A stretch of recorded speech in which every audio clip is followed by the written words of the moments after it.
It is my privilege to extend heartiest welcome for today's function on behalf of Central Hindu Military Education Society's Boston Military College on the occasion of 148th birth anniversary of our beloved founder, Dr.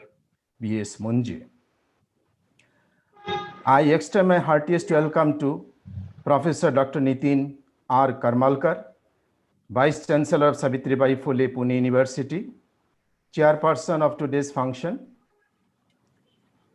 Major General Shihir H. Mahajan, SM, BSMM, retired, Speaker of today's function, Lieutenant General Dattatreya B. Shakhatkar, who is the President of CHME Society, Sri Pramodji Kulkarni, who is Working President of CHME Society, Dr. Dilipji Belgaonkar, General Secretary of CHME Society, Sri Hamant P. Deshpande Sarji, who is the Secretary of CHME Society, Dr. UI Kulkarni, Principal of Boston Military College, everyone of organizing committee member, everyone present in YouTube and Facebook for today's function.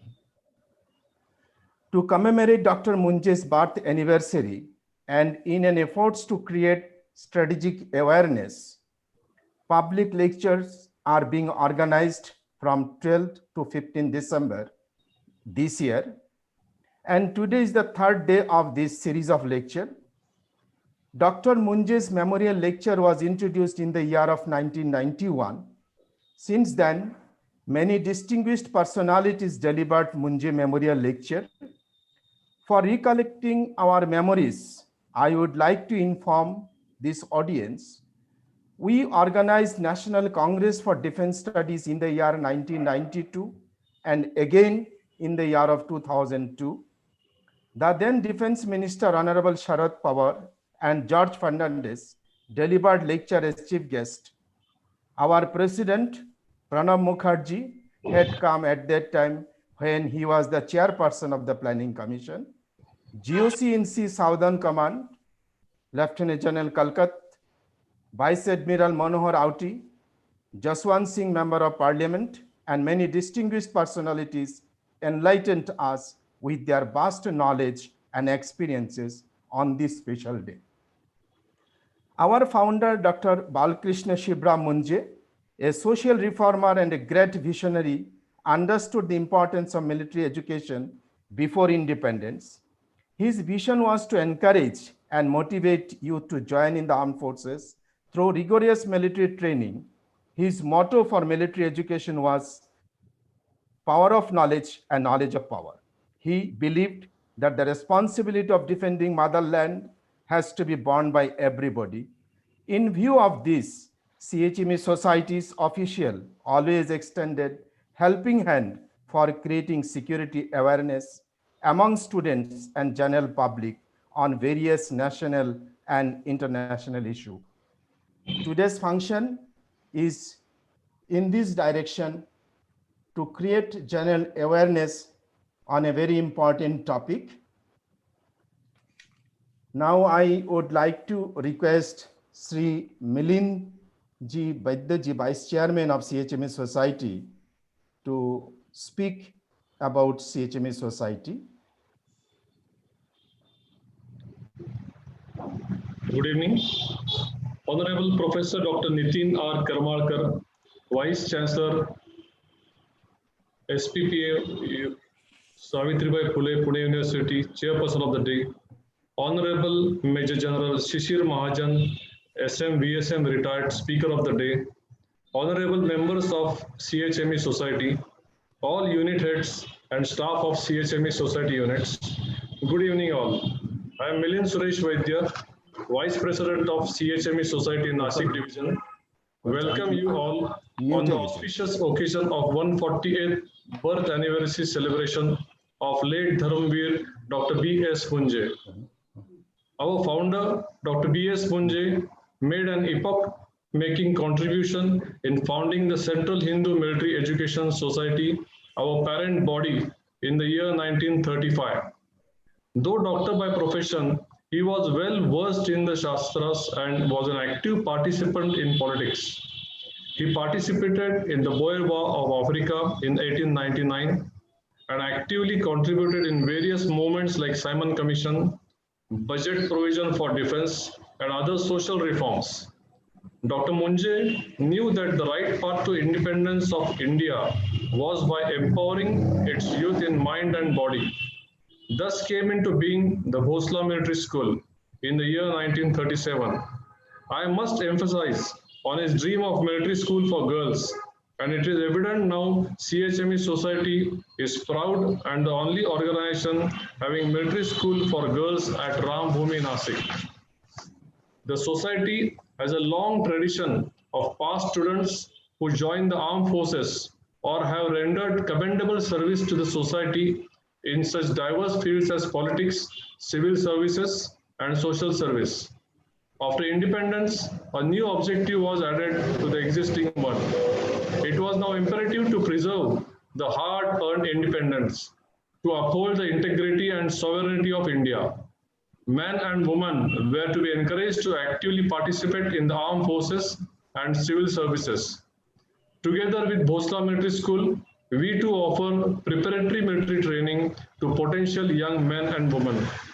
Our motto is a sound body in a strong body. sound mind in a strong body.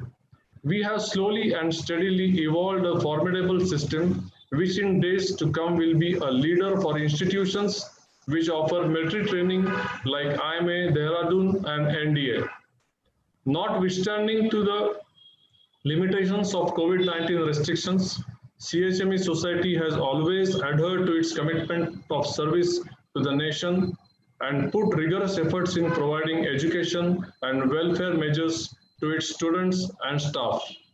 Though we could not arrange physical lecture series due to ongoing pandemic, but our zeal is in high spirit and same could be mandated through online mode this year. I believe the lecture by Major General Shihir Mahajan, SMVSM retired, on the topic Geostrategy and India's border management in 21st century will be certainly motivational and guiding path for us. Jai Hind.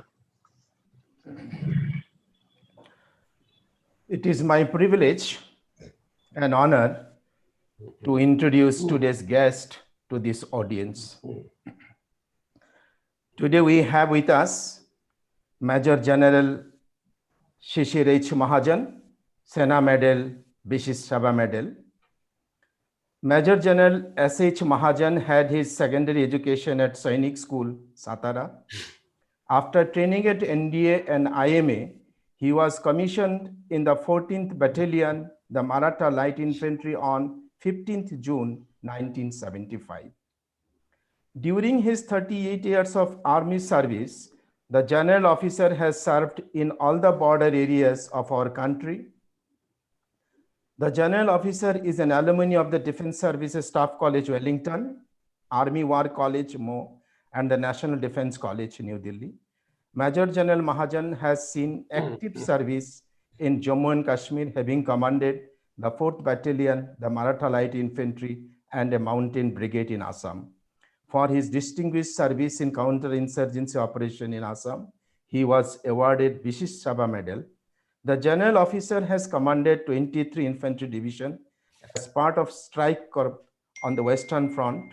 For his distinguished service as a Major General Administration of Northern Command, he was awarded Sena Medal. His important instructional assignments include a tenure as an instructor at the Indian Military Academy, Dehradun, and Infantry School, Mo.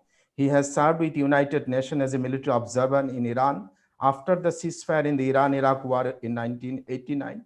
The general officer has held important staff appointment at Corps Headquarters, Command Headquarters, Military Operation Directorate, Perspective Planning, Director Military Intelligence Directorate at Army Headquarters. He has served as Director Military Affairs at Disarmament and International Security Affairs Division under the Ministry of External Affairs, Delhi, where he was dealing with arms control of conventional weapons. During this tenure, he attended several meetings at UN Conference on Disarmament, Geneva, Switzerland. The general officer retired from Army War College in January 2013, where he was Commander, Junior Command Wing. Presently, he is the Deputy Director of Center for Advanced Strategic Studies, Pune, which is an organization dealing with national security and nation building. He is also a member of Committee of Experts appointed by the Ministry of Defense. He is a visiting faculty at National Academy of Defense Financial Management, Pune, Competitive Examination Center, Pune University, and Chanik Kamandal Poribar, Pune. Now, may I request our Honorable Speaker, Major General Mahajan sir, to enlighten us with his vast knowledge and experience on the topic is geostrategy and India's border management. Thank you, sir. Thank you. Thank you, Dr. Ghosh. Professor Dr. Karmarkar, Vice Chancellor, Pune University, General Sheketkar, Shri Pramod Kulkarni, Dr. Belgaonkar, Dr. Naramne, Shri Milind Vaidya, Dr. Kulkarni, the Principal of Bhosla Military College, Dr. Ghosh, and Major Vikrant, staff and students of Bhosla Military College, ladies and gentlemen. First of all, I must thank the organizers for giving me this opportunity to join this historical event, that is the memorial lecture for Dr. Dharmavir Dr. Munje. It's a great honor to join the galaxy of great speakers who have been on this event earlier. I have chosen a topic which is of great interest to our national security. And I will be giving a presentation for about 40 minutes. Let me start sharing my screen. It will take a few seconds. Yeah, now here I am sharing my screen. All right. Now, you will see it on your screen. The topic which I've chosen is geostrategy and India's border management in the 21st century. Why this topic? We all must remember that the geographical location of a country has a bearing on its military strategy. And therefore, this strategy obviously will have an impact on your border management. Coming to the 21st century, the world order is slowly changing the 21st century, and this changing world order will also have an impact on the geostrategy as well as the border management, and therefore this topic. Now, let us have a look at the map. You see, India is so well located in Asia and in the Indian Ocean region. You find that India is occupying a very large portion of the Indian Ocean, and it is surrounded on all the three sides by the Indian Ocean. So therefore, we are so lucky to have been endowed with so many ports and such a large coastline. Just imagine Russia. Russia is a very vast country, much bigger than India in size. But still, Russia has got only 3 warm water ports. One in Vladivostok, other one in the Black Sea near St. Petersburg, and the next one in Crimea, which they had captured a few years ago. And therefore, their operations are limited to these 3 ports during the winters. But India is so lucky to have this kind of warm water ports which are available throughout the year. And therefore, this has got a very, very important role to play. Now, India's area of interest extends in the west from, I'll just show it with the help of a pointer. In the west, it extends up to the Gulf region. In the east, it goes to the Malacca Strait area. In the north, it is in the area of the Central Asian republics. And in the south, it is the Indian Ocean region. So why do we have interest in areas which are so far off? Well, it is simple. Why our interest is in the Gulf area extends to the Gulf is because we have our oil supplies from the Gulf region. And the Malacca Straits are a very important sea lane of communication through which the important communication of the shipping areas goes. In the north, we have the Central Asian republics, which again give us the energy resources. They are rich in energy resources like gas and oil. And therefore, we have interest there. And the Indian Ocean region obviously gives a free passage for our ships. Therefore, this is our area of interest. And we have a very strategic location in the Indian Ocean region. I remember one of the Chinese scholars had said, and he reminded us, Indian Ocean is not India's ocean. But yes, certainly we will prove to the world that yes, definitely it is, while it may not be India's ocean, but we dominate the Indian Ocean. So that is as far as our area of interest is concerned. And this area of interest now shapes our geostrategy, and therefore the importance of geographical location on the strategy, that is the military strategy of a country. Now let us have a look at our land borders. As far as the land borders are concerned, we have a total of almost 15,000 kilometers of land borders. We share 2 3 kilometers, that is more than 3,000 kilometers with Pakistan, 3,488 kilometers with China, with Nepal, 1,751 kilometers, with Bhutan, which is the smallest border, 699 kilometers, with Myanmar, it is 1,643 kilometers, and with Bangladesh, it is 4,097 kilometers. Now, if you see carefully, you will find that although Bangladesh is comparatively a smaller country, but we have the largest border is with Bangladesh, 4,097 square kilometers, kilometers. And when we come to Bangladesh specifically, by looking at the map, you will get to know why we have so much of border with them. And whereas China, which comes number 2 as far as the size of the border is concerned, it is 3,488 kilometers, slightly lesser than Bangladesh. So we have a very large amount of border which we are required to manage or required to guard. And our land borders total up to almost 15,000 kilometers. That's a very, very large area that we have to guard. Now, let us see as to, subsequently I'll come as to how do we manage this border very broadly.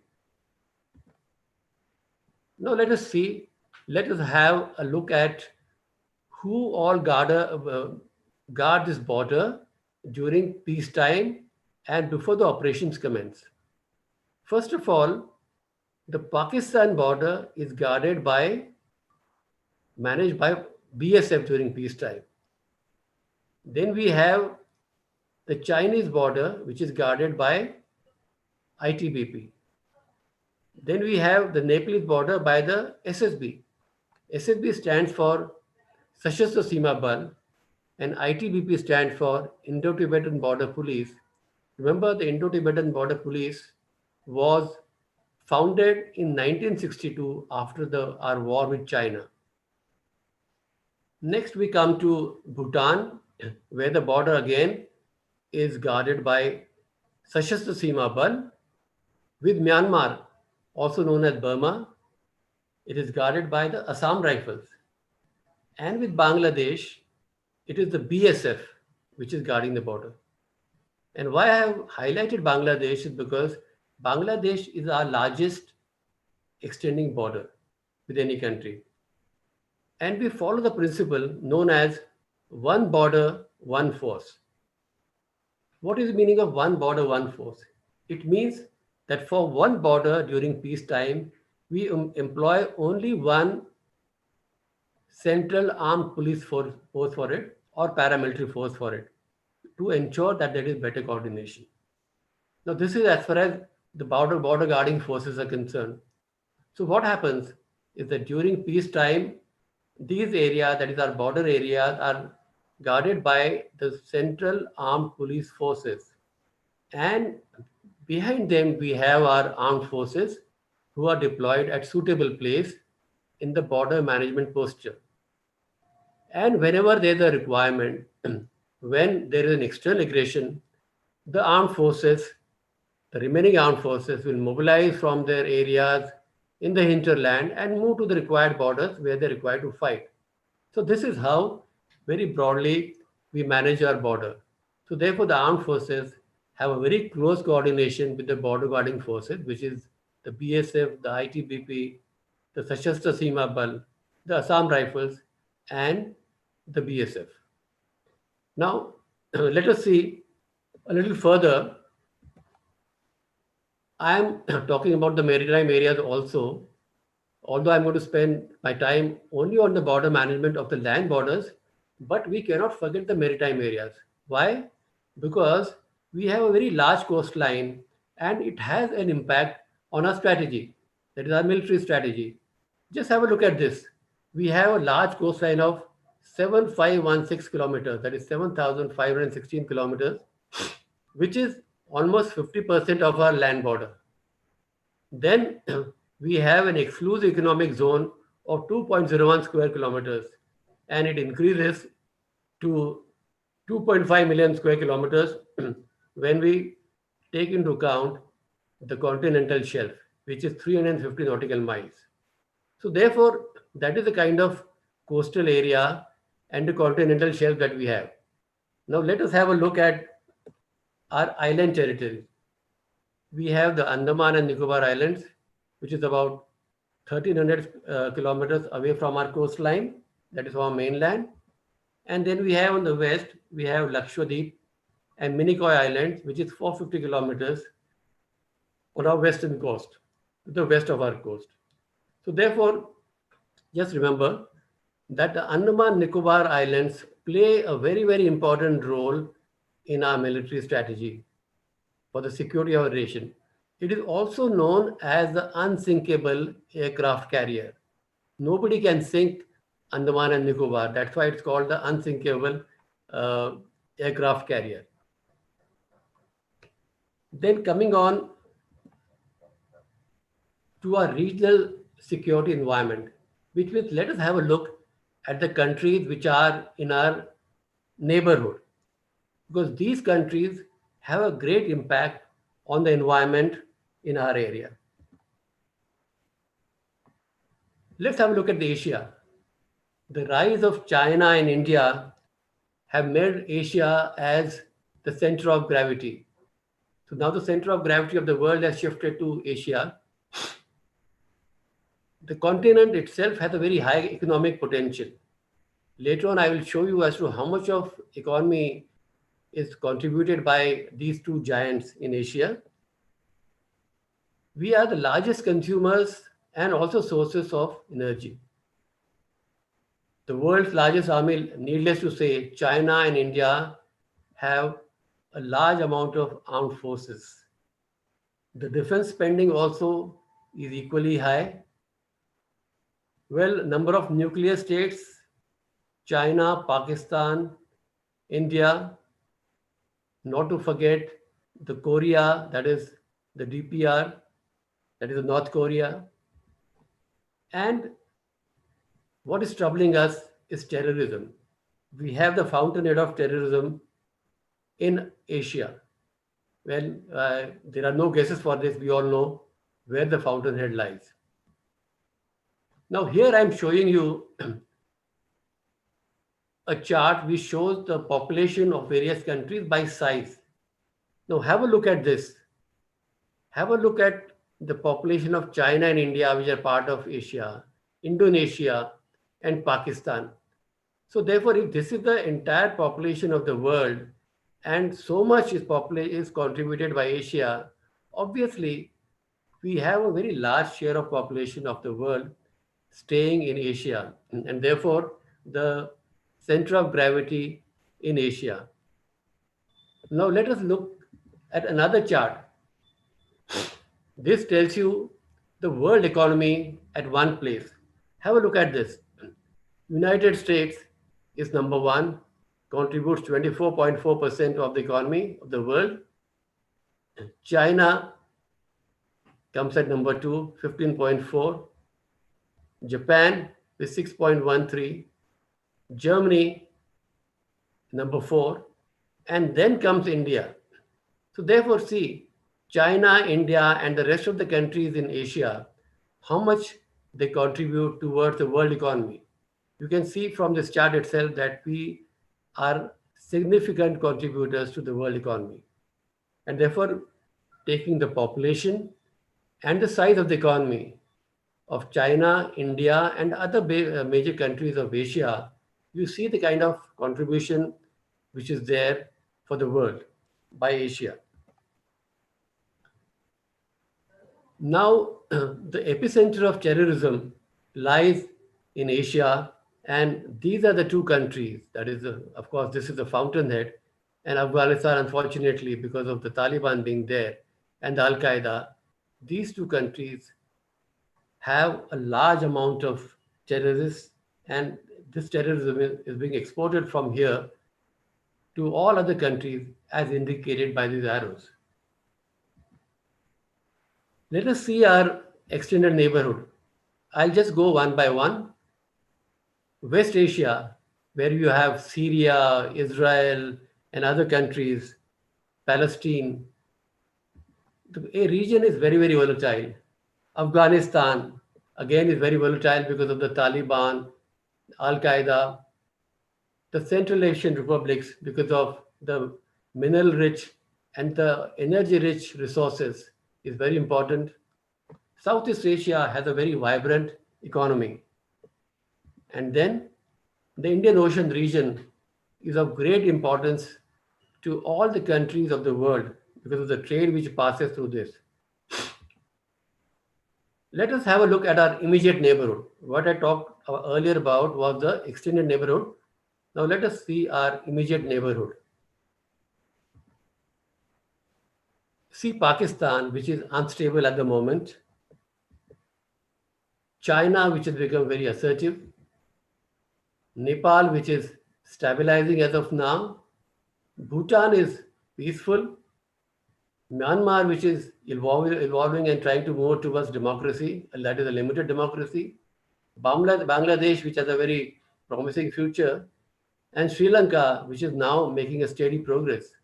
So this is our immediate neighborhood, which has an impact on our national strategy, that is the national security strategy.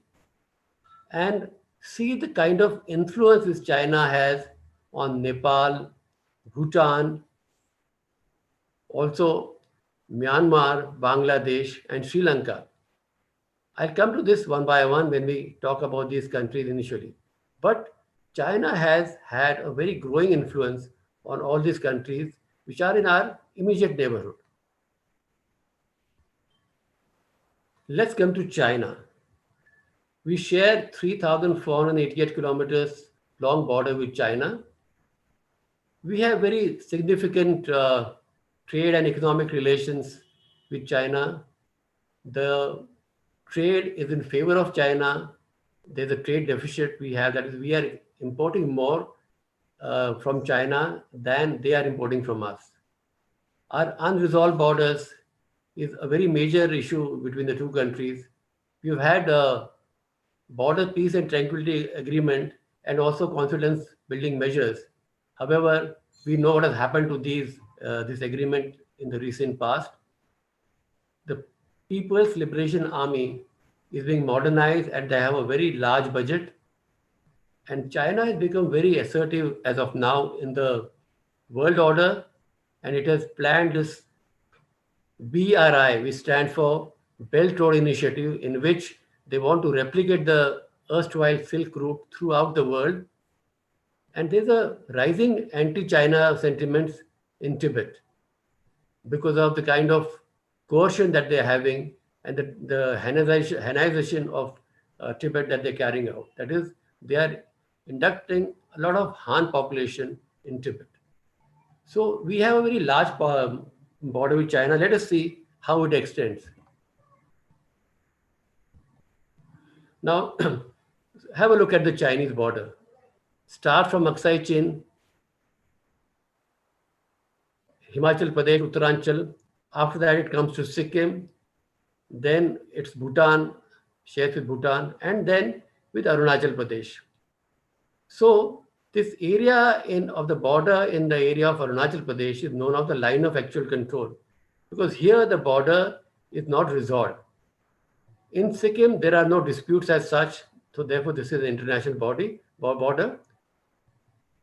In Uttaranchal, that is along this border, there are some disputed areas. And in Aksai Chin, again, we have the line of actual control, which is in the area of our eastern Ladakh. So therefore, this is the kind of border that we share with China. Now, let us see what all happened with China in the recent past. In 1962, China, before 1962, in the late 50s, that is around 59, 56, 59, around that area, they occupied the area of Aksai Chin in the late 50s and early 60s. And this was occupied by them. After that, they also claim that Arunachal Pradesh is a part of China. And that's why this also is line of actual control. In 1962, we had a war with China. However, you must remember that during this war, it is only our army which took part. The Air Force and Navy were nowhere involved, unfortunately. So therefore, it was a battle which you say, a war which was fought with one hand tied behind your back. In 1967, again there was a skirmish with China in the area of Sikkim. That is our area of our Sikkim. That is in the area of pass, which is very famous over here. That is the Nathula Pass. And we gave them a bloody nose. In 1986, in the area of Sumdorumchu, which I'm indicating here, again there was a skirmish, and the Chinese had to back off after we held our ground over here. So both in 67 and in 1986, we held our ground and we showed China that we mean business, and then of course they had to go back. And recently you are aware what has happened in the Jolam Plateau. This is a blow up of the Jolam Plateau.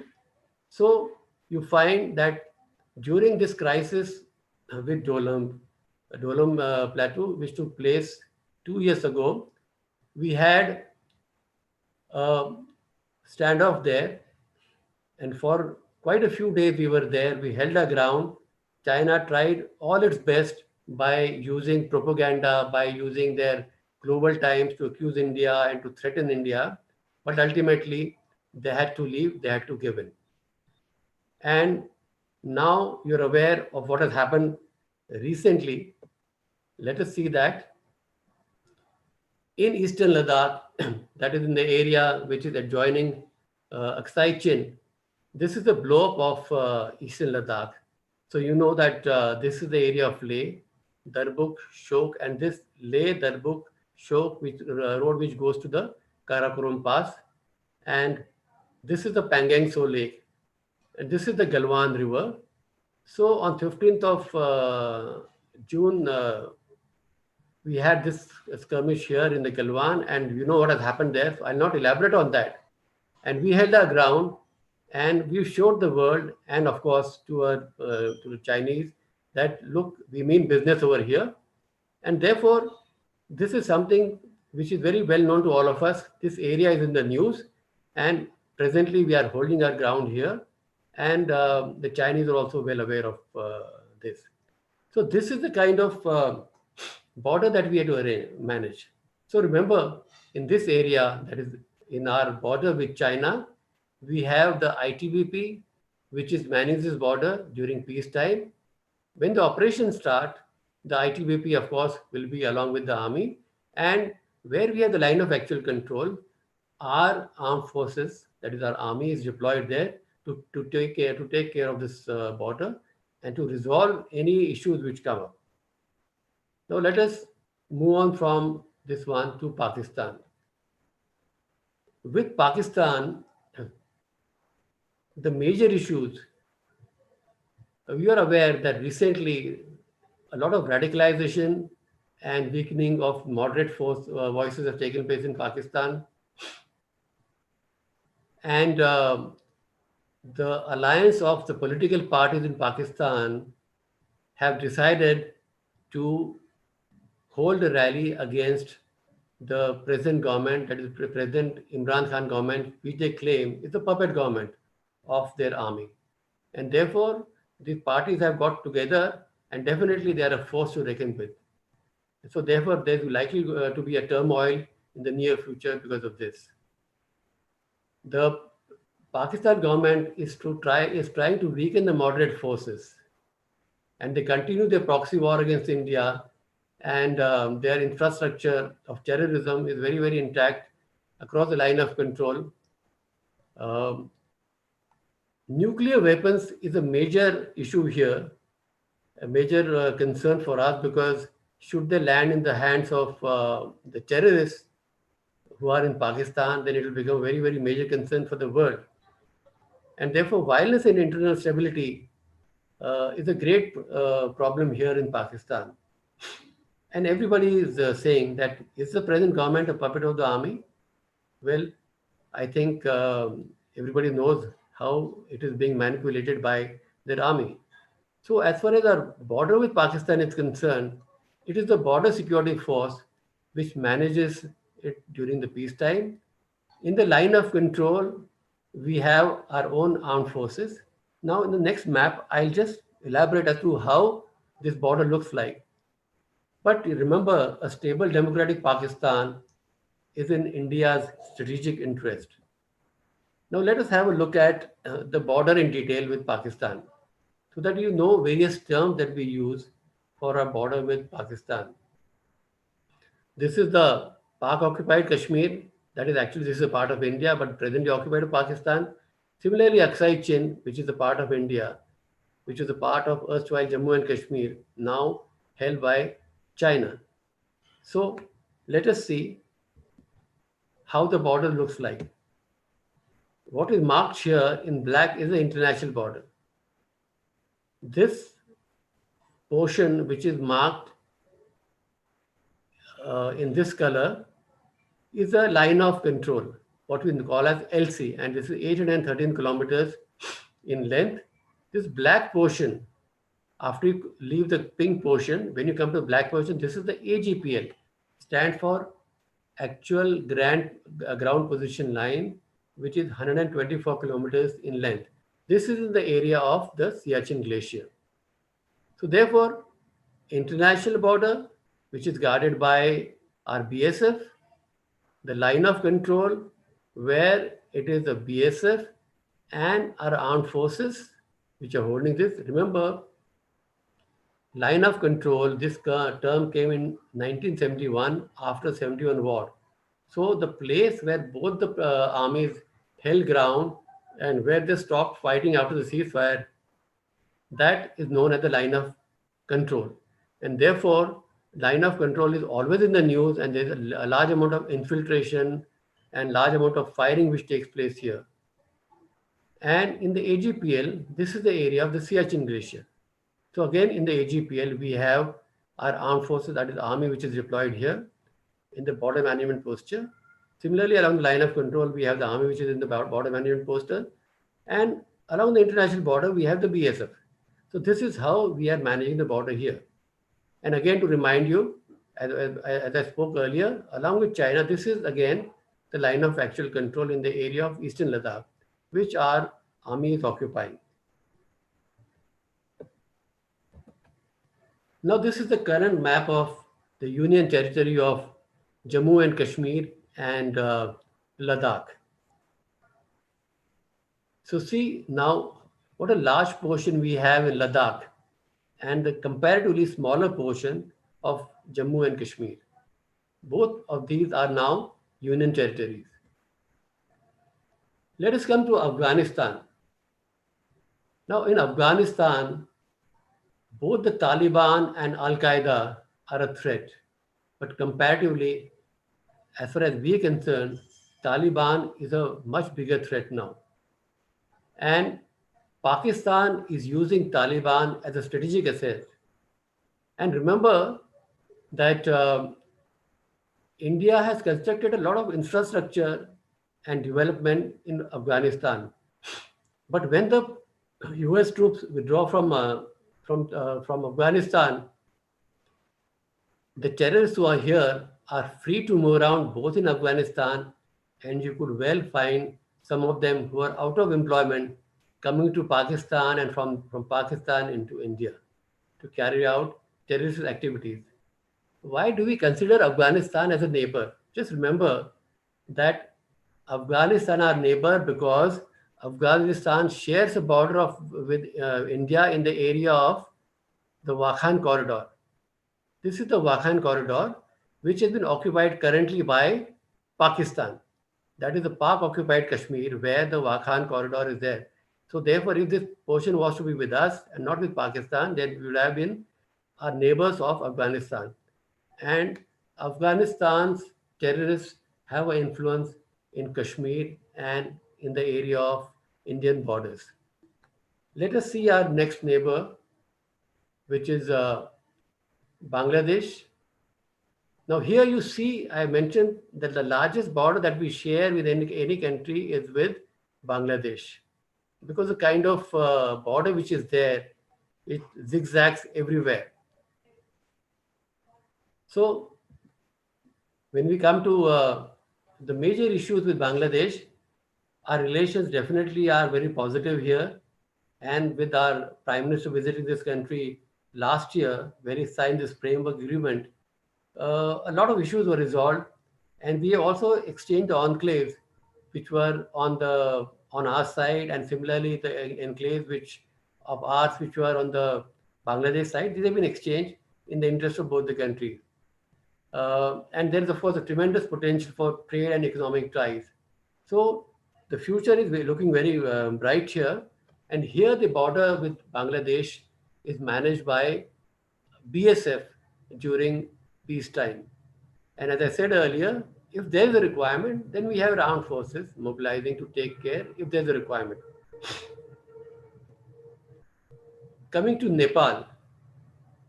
Nepal is a neighbor with whom we have very friendly ties for so many centuries, and it is now slowly moving towards political stability.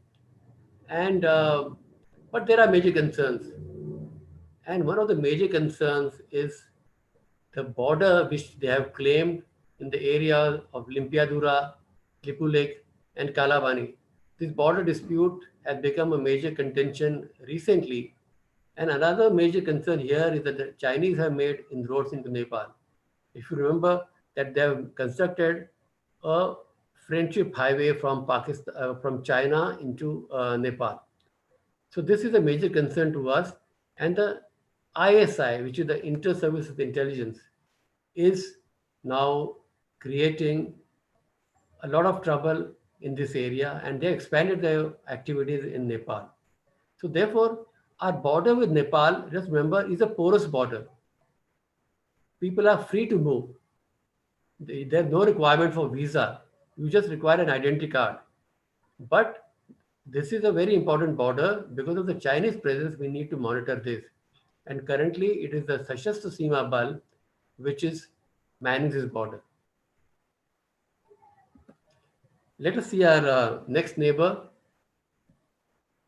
Now, before that, let me show you a map of Nepal, which is a wrong map which their country has put up, which of course with the visit of our army chief and our foreign minister, things will definitely improve. And I'm sure that they'll be able to set this right. But these are the areas which Nepal is claiming from us, which of course belong to us and not to Nepal. But I'm sure with the visits of these two dignitaries, things will improve. And currently this border is manned by Sashastra Seema Bal. Coming to Myanmar, so the Myanmar border is manned by Assam Rifles. Remember, Assam Rifles is a paramilitary force. This is the border that we share with Myanmar, and this is manned by Assam Rifles. Assam Rifles is officered by the officers of the Indian Army. That's why it is known as paramilitary force. So, some important issues with Myanmar. It's a gateway to the Southeast Asia, and therefore it is very important for India from the point of view of Look East policy. And the recent positive changes in Myanmar that is moving towards democracy has definitely improved our ties. But however, there's an extensive Chinese footprint in this area. China is definitely trying to help Myanmar by giving them economic help in this region. And this border with Assam Rifles and Indian Army being there on the toes when required is being managed very well. Coming to Sri Lanka. Now, Sri Lanka is to our south, but remember, why is it important to us? As far as land borders are concerned, because if you remember earlier, let us see what problems we had with them. While we had cultural and trade ties, remember there's a sizable population of Tamils in this area. And when there was a crisis earlier, a number of years ago, a lot of refugees from Sri Lanka, that is from the northern area of Sri Lanka, came to Tamil Nadu. And therefore, obviously, India had to give a political solution to the Tamil aspirations. And we, of course, we want all these problems to be settled within the framework of Sri Lanka. And we have to focus on the rehabilitation of displaced Tamils and the war victims. So India is now focusing on and assisting in the rehabilitation and reconstruction of Sri Lanka. So presently, while we don't share any land borders, but the closeness of Sri Lanka with our land border of Tamil Nadu definitely needs consideration. Now let us see Iran. Iran, again, we don't share borders with Iran. But remember, Iran is very important because it's a gateway to the Central Asian republics, which are rich in oil resources. So therefore, Iran is very, very important as far as we are concerned. Remember, in Iran, we have developed somewhere in this area the Chabahar Airport, Chahabar Port. Chahabar Port starts and takes us to the north-south transit corridor and then going into Turkmenistan, Azerbaijan, Kazakhstan, and all the Central Asian republics, which are rich in oil resources and energy resources. It also gives us a gateway to go to Afghanistan. Because otherwise, to go to Afghanistan, the only way is through Pakistan. If you want to help Afghanistan, this is the only way. And therefore, the Chabar port is going to be of great importance and great consequence to us. And that this is what we have recently developed. And Uzbekistan has shown a lot of interest in development of this port. Now coming back to our relations with Iran, we have a lot of cultural and historic ties with them. And therefore, Iran has been helping us.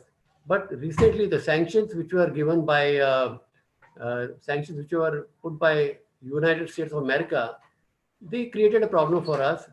But this was resolved, and we share, rather, we import a lot of oil from Iran, which is almost 12% of our imports or oil.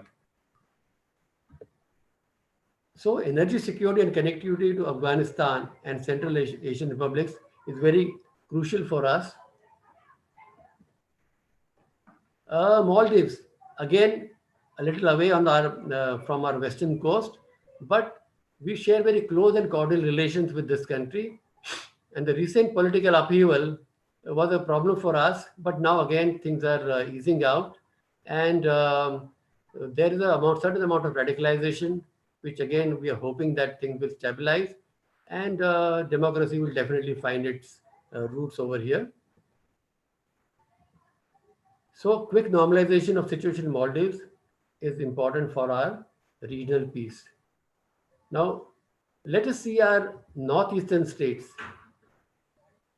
Now here, just remember, we have the seven sisters of the Northeast who share a large amount of border with our neighboring countries. Just remember, this is a very large area, 8% of area, but 4% of our population. That means the population is very, very thin here, particularly in the area of Arunachal Pradesh. The population density is very, very low. And remember, this is a place where we share a border with China. And this is one place where we have very, very less population. Now coming to the northeastern states. Now here I have given out the amount of borders which northeastern states share with China. Just see that there are these 9 states share a total of 8,251 kilometers of border with various neighbors of ours. So therefore, it is almost 50% of the border with our neighboring countries lies in our northeast, and that's why northeast is so important to us. That means the borders of northeast, which are shared with our neighbors, are very, very important to us. And therefore, here I have highlighted that 63% of our border lies in the northeast of our country.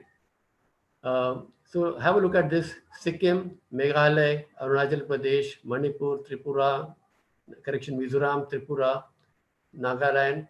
So this is how all the northeastern states are located, and the kind of border that they share.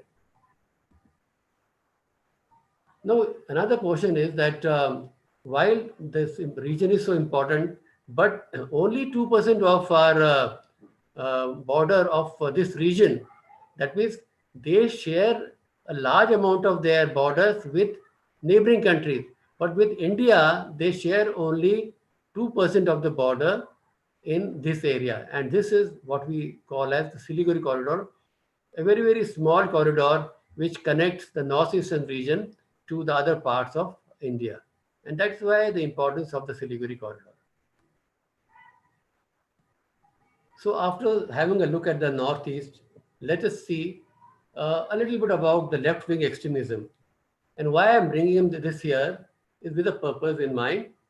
Just see, I have indicated here that there are 170 districts in 15 states which are affected by the what we call as left-wing extremism.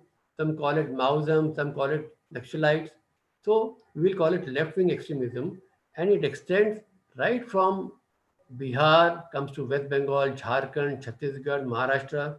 That is in the area of Gadchiroli. We have this. Then comes to Andhra Pradesh, Karnataka. So and going right up to Tamil Nadu. So this is what the red corridor is like, and it goes through the complete jungle area, and this is what we are popularly calling as red corridor.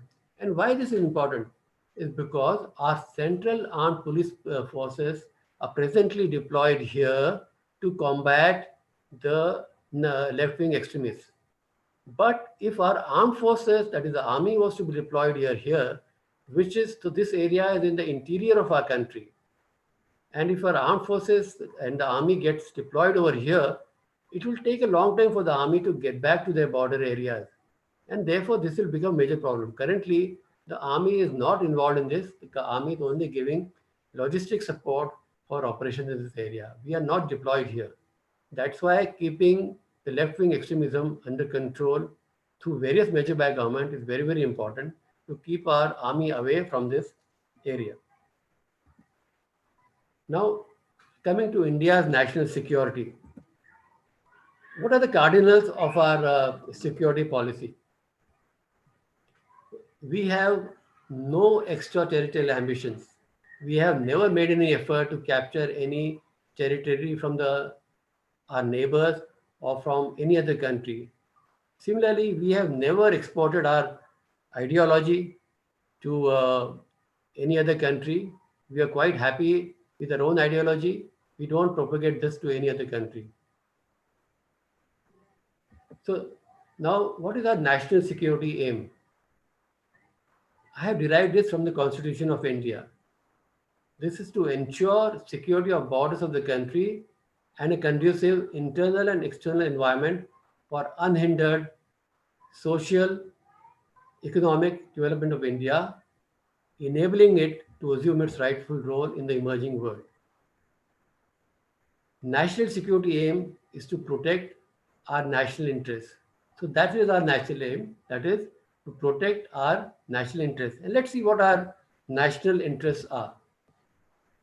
First of all, to preserve sovereignty, unity and territorial integrity of India, maintain democratic, secular and federal character of our republic, safeguard nations' existing and emerging strategic, political, economic and military goals in consonance with our national aim, to ensure a stable environment for conducive and unhindered economic growth, and to attain its rightful place in the community of nations by contributing towards the promotion of international peace and security. So these are our national interests which we are required to guard. So what are our defense objectives? First, I would say is to secure national interests as defined by the government. It's our government which will define the national interests. But I have told you some of our national interests earlier. Then to defend our national territory, our shore resources, as well as our maritime resources. Then be prepared to secure an internal environment whereby the nation is ensured against any direct threat to its unity and core values. Then to assist civil authorities in disaster relief, rehabilitation, and other situations whenever called upon. Then to possess effective capability to prevent destabilization in our neighborhood and contribute effectively towards regional stability and international peacekeeping. As you're aware, we send a large amount of peacekeeping force in the United Nations. So these are some of our national defense objectives. So what are the fundamental determinants of our Indian military? The Indian military has multi-front obligations. Remember, we have to look after a number of fronts, whether it is Pakistan, China, or any other front. Then it has to be prepared for a complete spectrum of conflict. That means we have to fight insurgency, we have to fight terrorism, and we have to fight conventional war, and if required, a nuclear war. So this is the kind of wide spectrum that we have to fight, and therefore remember it requires a lot of skills from our armed forces. And also remember that we are not a member of any military alliance. I've highlighted here, we are not a member of any military alliance. We are a non-aligned country. We have defense cooperation with our large number of countries, but we don't have any formal military alliance. And therefore, we have to fight our own battle. And that's why we have to fight, we have to be prepared to fight wherever it is required. So when people raise this question as to why do we have such a large amount of armed forces, aren't they a drain on our economy? Then, well, we must tell them, look, we are not a member of any military alliance. We have to fight our own battles. Nobody is going to come and help us when there's a requirement. And then therefore, the armed forces are an insurance policy for India. And therefore, there is no shortcut but to have a large amount of armed forces. Now, coming to our nuclear deterrence, we have a fair amount of credible minimum nuclear deterrence, which is our policy. What I'm stating here is our official nuclear policy. A credible minimum nuclear deterrence is important for regional security because we are aware that this region has got a number of nuclear states. We believe in no first use. That means we will not be the first ones to use a nuclear weapon. And we will not use it against non-nuclear states. Remember that we have a voluntary unilateral moratorium on nuclear testing. But so our first test was held in 1974. I remember that time I was a cadet in the National Defense Academy, and when we had our first peaceful nuclear explosion, that was somewhere in Pokhran in the year 1974 under the leadership of our Prime Minister. And this was in 1970s. So therefore, the second explosion was in 1998, again for testing. But after that, we have had a moratorium. We have not conducted any other tests after that. And the most important aspect is that this nuclear arsenal of ours is under civilian control.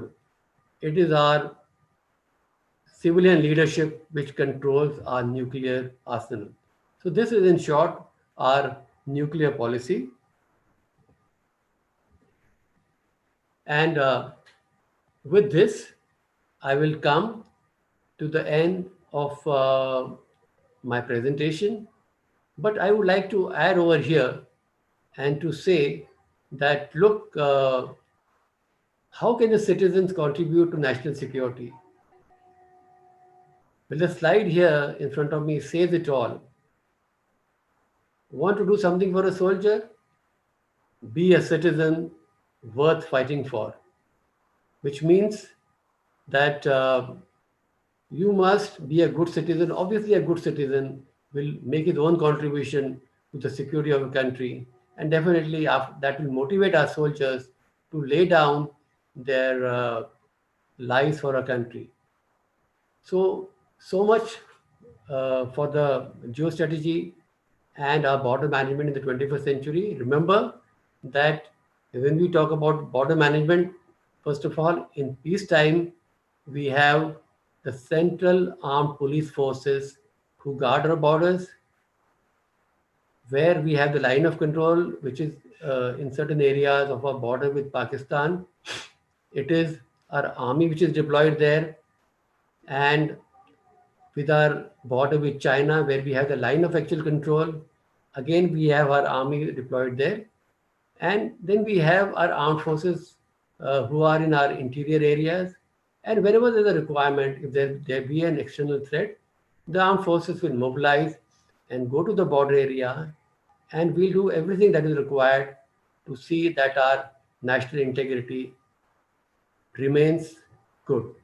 And that is how the border management is done in the present century by our Central Armed Police Forces and by our armed forces. And now with this, I would come to my the end of my presentation. Jai Hind. Thank you very much. Thanks a lot.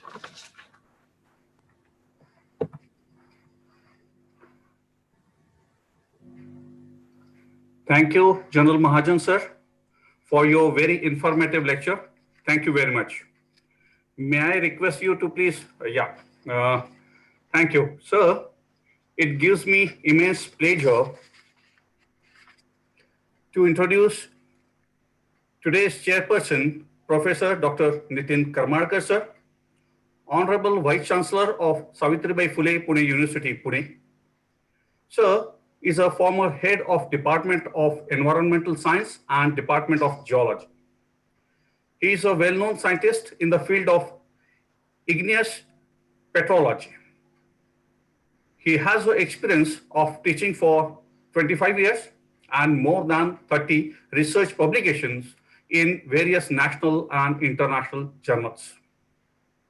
Sir has worked with various research collaborators from Australia, France, and Germany.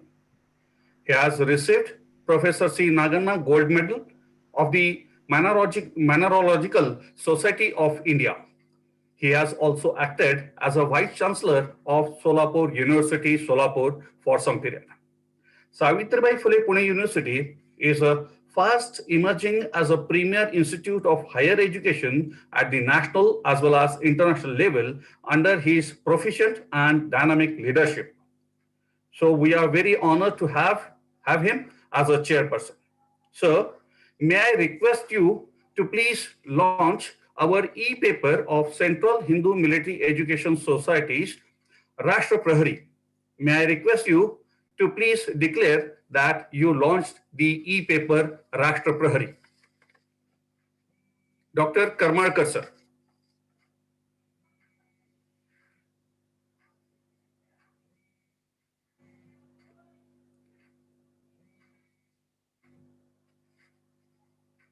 May I request Dr. Karmarkar, sir, to please on his video and unmute him.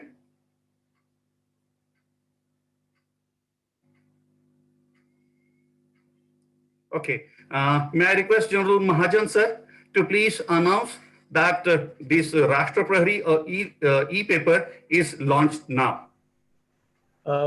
Ladies and gentlemen, it gives me a great pleasure to launch the e-paper Rashtra Prahari. May I request our technical team to please launch Rashtra Prahari online.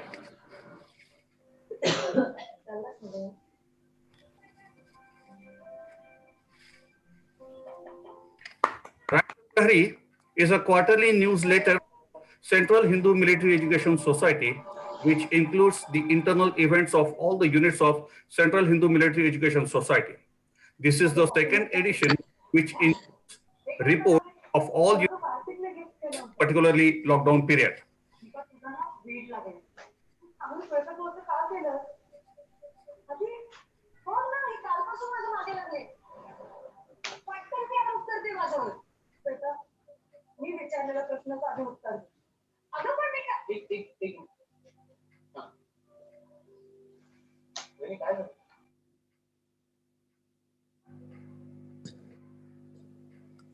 मी तासभर बसून काय उपयोग नाही. Can you unmute?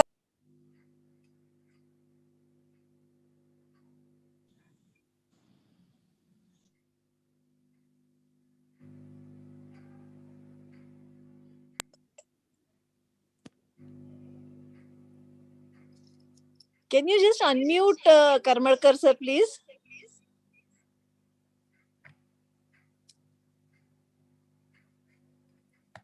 Aditya ji? Can you unmute Karmarkar sir, please? Host, can you do this?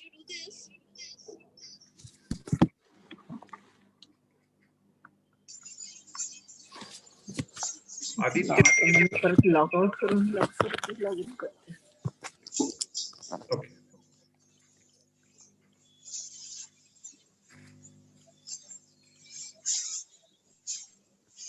Leave करते हैं meeting.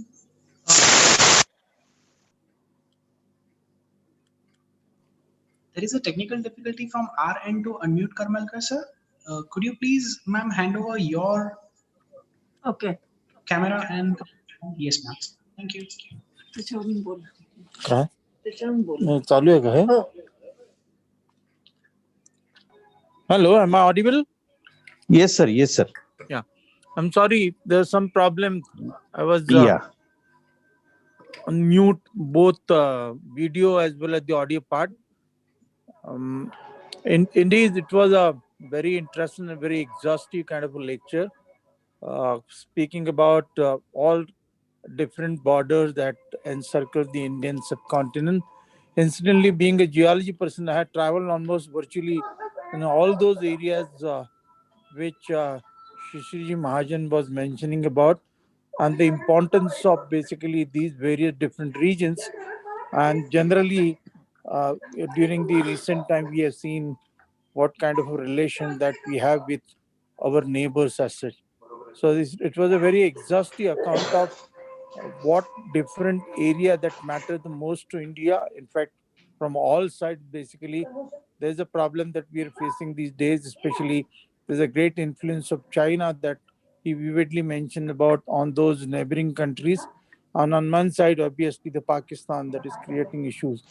I was part and parcel of basically these particular areas for my geological excursions. And every time I've seen like how the vigilant army basically is taking care of our border part as such. So for me, in fact, it was a very informative and a learning experience. The various different issues that he mentioned about the rules and objectives of the Indian Army and the various different other agencies which to an extent manage the borders or maintain the border as such. And through a very exhaustive sort of a PPT, we could understand about each and every individual region wherein the spectacular work the Indian Army as well as the armed forces are doing. So I'm so excited. In fact, we have a department on the campus, Defense and Strategic Studies, and wherein Shishirji Mahajan has been a visiting faculty, and many times, perhaps if not in great detail, because many times I've seen him around and he's been delivering lectures, but for the first time we could get an opportunity to hear him completely, and it was very exciting. I learned a lot during this particular lecture as such. I once again thank basically the Busla Military School for organizing such a wonderful series on account of the 140th birth anniversary of Shri Munje, and all those people who are involved in conducting this particular, I would say, the series, including Shekatkar, through whom actually I got invited. The other people which I could interact, Mr. Vaidya, Mr. Kulkarni, Mr. Ghosh, and Kaule, who has been constantly in contact with me, as well as Belgaonkar. So I'm so happy that I could actually get a wonderful opportunity to listen to such a wonderful exhaustive lecture. So once again, I thank all of you for giving this opportunity, and thank you once again. Thank you very much, sir. On behalf of Central College, I express thanks to General Shishir Mahajan, sir, MahajanVSM, Deputy Director of Center for Advanced Strategic Studies, Pune, for his studied lecture on geostrategy and India's border management in the 21st century. Thank you very much, sir. I also express my sincere gratitude towards Professor Dr. Nitin G. Karmarkar, sir, Vice Chancellor, Savitribai Phule Pune University, Pune, for sparing his valuable time and accepting as chairperson for today's guest lecture. Your presence has definitely graced the function, sir. Thank you very much, sir. I express sincere thanks to Dr. Dilip Ji Belgaonkar, who is leading all of us Boslites from front. Besides his busy schedule, he is present for all the lectures before time and working even after it. His leadership has always motivated us to work to a greater extent. Thank you very much, sir. I also express sincere gratitude towards Shri Hemanji Deshpande, sir, who spared a lot of time besides his busy schedule. He supports all at every level. He is always available to the one who needs his support. Thank you very much, sir. I also express my sincere thanks to Shri Milinji Vaidya to be a part of today's lecture. I express sincere thanks to all the society office bearers for all kind of support. I express my sincere thanks to our principal, Dr. U.I. Kulkarni, sir, for his kind support to all of us and motivators. I express my sincere thanks to everyone who have taken efforts to make today's function a grand success. I express my sincere thanks to Media Vidya, who have taken efforts to make this lecture available on different media. I thank all the audience who have been enlightened from various media. I also thank all the print media who have given wide coverage to this lecture series through their newspapers. Thank you very much. Tomorrow, in this series, tomorrow we will have a lecture by Major General Dr. Om Prakash Soni, Vishishta Seva Medal, on the topic Non-Traditional Security Threats and Challenges to India at 7 p.m. on the same link. Thank you all. With this, may I declare that today's function is over. Yes, thank you, Karmakar sir. Thank you, sir. Thank you. And Mahajan sir. Thank you, sir. Thank you. So nice. General Saab, thanks a lot. You're welcome, sir. Welcome. Yeah. Okay. Thank you. Event organized by you, and so I'll sign out now. Thank you very much.